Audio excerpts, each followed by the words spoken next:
बिस्मिल्लाहिर्रहमानिर्रहीम। अस्सलाम वालेकुम students, welcome to my channel. मैं हूँ विज़मा बिलाल और जनाब आज की जो वीडियो है उसमें हम प्रेजेंटेशन देखेंगे फर्स्ट ईयर का उर्दू का फुली सोल्ड पेपर कि आपने उसको किस तरह से अच्छे तरीके से मैनेज करना है, अटैम्प्ट करना है और हर क्वेश्चन को कितनी लेंथ देनी है उसके मार्क्स के अकॉर्डिंगली। और मेन जो है उसमें हम हेडिंग्स और प्रेजेंटेशन के हवाले से डिस्कशन करेंगे सो डैट आपका पेपर इतना ज़बरदस्त अटैम्प्ट हो, इतना ब्यूटीफुली अटैम्प्ट हो, प्रेजेंटेशन हेडिंग्स और सब कुछ इतनी अच्छी तरह से मैनेज किया हुआ आपने कि आपके मार्क्स जो है वो बहुत अच्छे हैं उर्दू में। अच्छा, इस प्रेजेंटेशन के लिए जस्ट आपको क्या चाहिए, 2 605 कट मार्कर।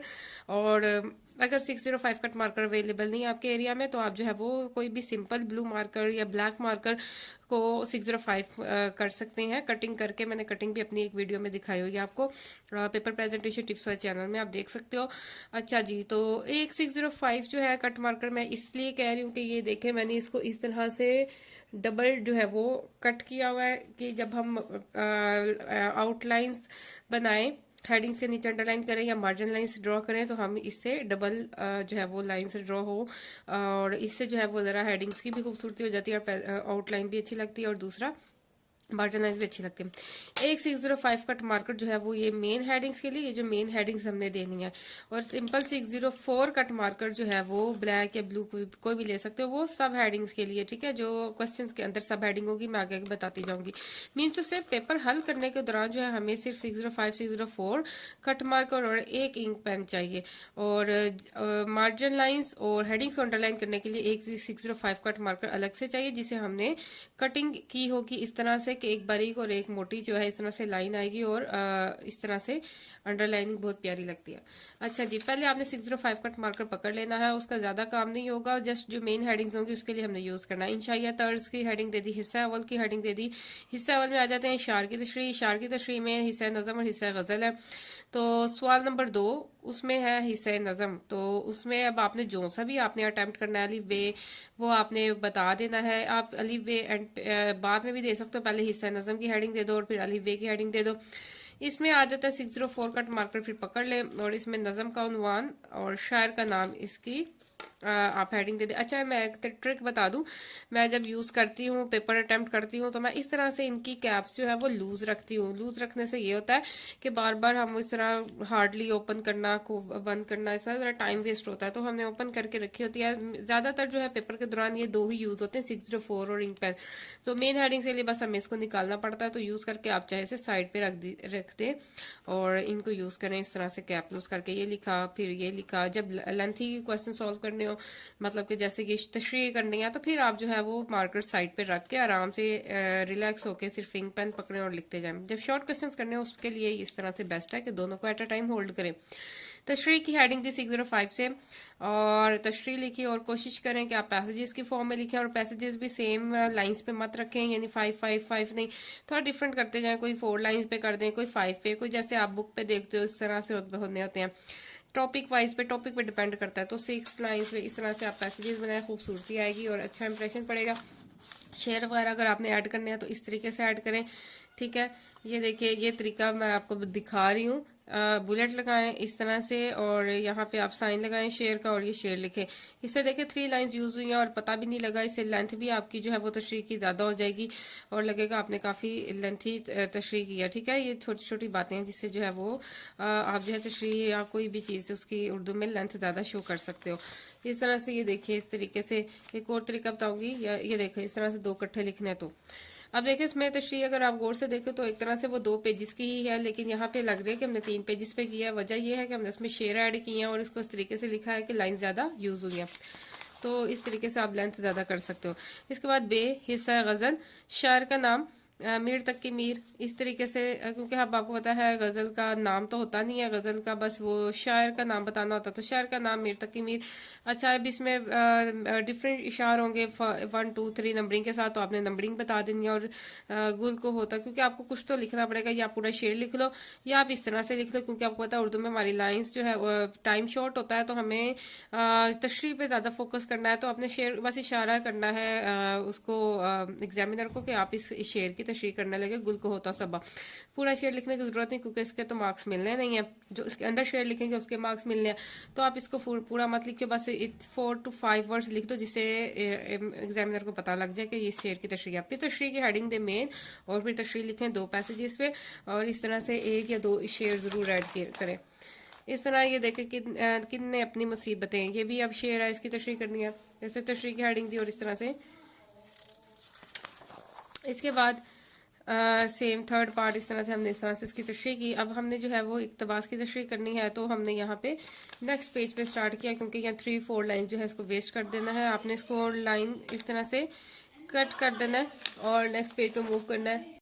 इसके बाद है हिस्सा दोम, 605 कट मार्कर से आपने हेडिंग देनी है, हिस्सा दोम सवाल नंबर 3 इक़्तिबास की तशरीह। इसमें अब जो भी आपने सिलेक्शन करनी है अलिफ बे वो आपने इधर लिखना है, और यहाँ पे आ जाता है हवाले मतन। ये लिखना ज़रूरी है क्योंकि आपने जो है वो नहीं बताया कि कौन सा पैराग्राफ है, आप पूरा पैराग्राफ नहीं लिख रहे होते, इसलिए आप ये नंबरिंग ज़रूर दीजिएगा। फिर हवाला मतन में सबक का उन्वान, मुसन्निफ़ का नाम लिखा, और फिर आपने 605 से सियाक़-व-सबाक़ लिखा। ये जो तीनों हैं ये चारों मैंने 604 से लिखे हैं। इसके बाद फिर सियाक़-व-सबाक़ अगेन आपने पैसेजेस की फॉर्म लिखना है, कोई 5 लाइन्स का पैसेज, कोई 6 लाइन्स का, कोई 7 का, इस तरह से। ये देखिए सियाक़-व-सबाक़ हो गया, इस तरह तशरीह आ गई। तशरीह कोशिश करें सियाक़-व-सबाक़ जो है 2 पैसेजेस में हो, यानी 10 लाइन्स में जो है वो सियाक़-व-सबाक़ आ जाए, 10 to 12 लाइन्स।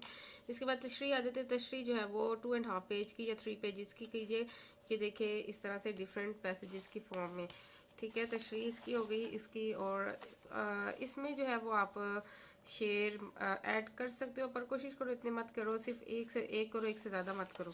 ये हो गया, और ये इस तरह से ये इसकी एंडिंग हो गई। को या एंड पे लिख लो एक शेर, या बीच में कोई एक ऐड कर लो, इससे ज़्यादा ऐड मत करो इक़्तिबास की तशरीह में। इसके बाद आता है सवाल नंबर 4 सबक का खुलासा, सर सैयद के अखलाक व खसाइल। यहाँ पे आप कोई जो भी आपका खुलासे का नेम हो वो लिखिएगा, फिर मुसन्निफ़ का नाम यहाँ पे एक लाइन छोड़ दें क्योंकि आपको पता है कि अंडरलाइन ही करनी है। मुसन्निफ़ का नाम, फिर एक लाइन छोड़ के फिर आप जो है वो इसका खुलासा स्टार्ट कर लें। ये भी पैसेजेस की फॉर्म में इस तरीके से। ये देखिए, अच्छा यहाँ पे जो है वो आप खुलासे में कोशिश करें कोई भी शेर या कोई भी रेफरेंस ऐड मत करें। इस खुलासे में सिर्फ खुलासा ही लिखें उस सबक का, उस कहानी का, जो है वो जो सबक जो भी है आपका लेसन है, ठीक है, उसका एग्जैक्ट आपने खुलासा लिखना है। इसके बाद नज़म का मरकज़ी ख्याल, नज़म का मरकज़ी ख्याल इसमें आ जाता है ख़िताब नौजवानान मुस्लिम सॉरी नौजवानान इस्लाम, और ये जो है इसका नज़म का नेम है, इसमें शायर का नाम। इसमें भी जो है वो नज़म का मरकज़ी ख्याल, उसमें भी आप जो है वो शेर मत ऐड करें, इसमें भी एग्जैक्ट नज़म का जो मरकज़ी ख्याल है वो ऐड करें। और ये भी आप 10 लाइन से ज़्यादा एक्सीड मत कीजिएगा क्योंकि आपने नज़म पहली शॉर्ट होती है और उसका मरकज़ी ख्याल भी जो है वो उसके अकॉर्डिंगली आएगा। नज़म थोड़ी लेंथी होगी तो थोड़ा सा लेंथी हो जाएगा मरकज़ी ख्याल, अगर नज़म शॉर्ट है तो शॉर्ट हो जाएगा। 10 to 15 लाइन्स का आप आइडिया रखिए। इसके बाद आता है सवाल नंबर 6 मुकालमा नवीसी। जो भी मुकालमा है वो मुसाफिर और टैक्सी ड्राइवर के दरमियान या जो भी है वो टाइटल लिखा। इसके बाद ये आपने इस तरह से मुसाफिर ड्राइवर ये 604 से लिखा है मैंने, और मैंने आपको इसके लिए सेपरेट वीडियो बना के दिखाई। इंग्लिश में भी लिखने का तरीका बताया, उर्दू में भी। ये देखिए एक पैटर्न में जो है इस तरह कॉलम्स आ रहे हैं, और बार बार मैंने मार्कर खोल के पेन से लिखा, फिर मार्कर खोल के पेन से लिखा, इस तरह काम नहीं किया मैंने। एक बार मैंने मुसाफिर मार्कर से लिख लिया, उसके बाद फिर मैंने सारा मुकालमा लिख लिया, और जब भी मैंने एक बात स्टार्ट की तो मैंने इसी गैप के नीचे लिखना शुरू किया, ताकि मुझे पता था कि मैंने कॉलन इसी गैप के साथ इधर ड्रॉ करने हैं। फिर जैसे ही मैंने सारा मुकालमा कंप्लीट कर लिया, और यहाँ पे फिर मैंने मार्कर से मुसाफिर ड्राइवर, जहाँ पे भी बात अलग से स्टार्ट होती है, इस तरह से फटाफट मार्कर से लिख लिया। उसके बाद स्केल पकड़ के यहाँ पे ऐसे इस तरह से कॉलन लगा दिया। ये देखो फिर एक पैटर्न में आ रहे हैं, खूबसूरती आ रही है, इस प्रेजेंटेशन आ रही है, और इसके लिए बिल्कुल टाइम जो है वो एक्स्ट्रा नहीं लगा, ठीक है। ये मुकालमा हो गया। इसके बाद सवाल नंबर 6 रुदाद नवीसी है, एक मुशायरे का आंखों देखा हाल, और ये इस तरह से आपने इस पर रुदाद लिखा है क्योंकि ये मुशायरे पर रुदाद है, इसलिए इसमें बेतहाशा इशारे ही आएंगे, और जिस तरह की रुदाद होगी उस टाइप के आपने इसमें ऐड करने हैं शेर। इसके बाद सवाल नंबर 7 दरख्वास्त नवेसी, और इसमें जो है वो टॉपिक का नेम और फिर इसके बाद दरख्वास्त लिखी हमने, ठीक है। जो भी इसकी प्रॉपर लेंथ है 1.5 ही हो सकती है, इससे ज़्यादा तो नहीं होगी, या 1 या 2 पेजेस की इस तरह से। और एंड पे अर्ज़ गुज़ार, ये नाम और ये डेट हमने मार्कर से लिख दी, और डेट बिल्कुल करेक्ट जो है वो सिंटेक्स के साथ लिखिएगा। फिर सवाल नंबर 8 जो है तलखीस नवीसी में उन्वान, और जो भी इसका उन्वान बनता है वो लिखा, तलखीस उस पैराग्राफ की तलखीस होगी। तो इस तरीके से अगर आप पेपर सॉल्व करेंगे इंशाल्लाह आपके फर्स्ट ईयर में उर्दू के मार्क्स जो है बहुत ज़बरदस्त आएंगे, और आप जो है वो अगर टॉपर बनना चाह रहे हैं तो इंशाल्लाह ये उर्दू का पेपर में कहीं से भी कमी नहीं रहेगी। और अगर आप जो है वो एवरेज स्टूडेंट है तो आप अच्छे मार्क्स गेन कर पाएंगे। अपना ख्याल रखिएगा, और किसी सब्जेक्ट की प्रेजेंटेशन चाहिए तो मेरे चैनल पर अवेलेबल है। और इसके अलावा अगर जो मिसिंग है वो आप कमेंट करें, मैं उसके लिए प्रेजेंटेशन रेडी करके अपने चैनल पर अपलोड कर दूँगी। अपना ख्याल रखिएगा, अल्लाह हाफिज़।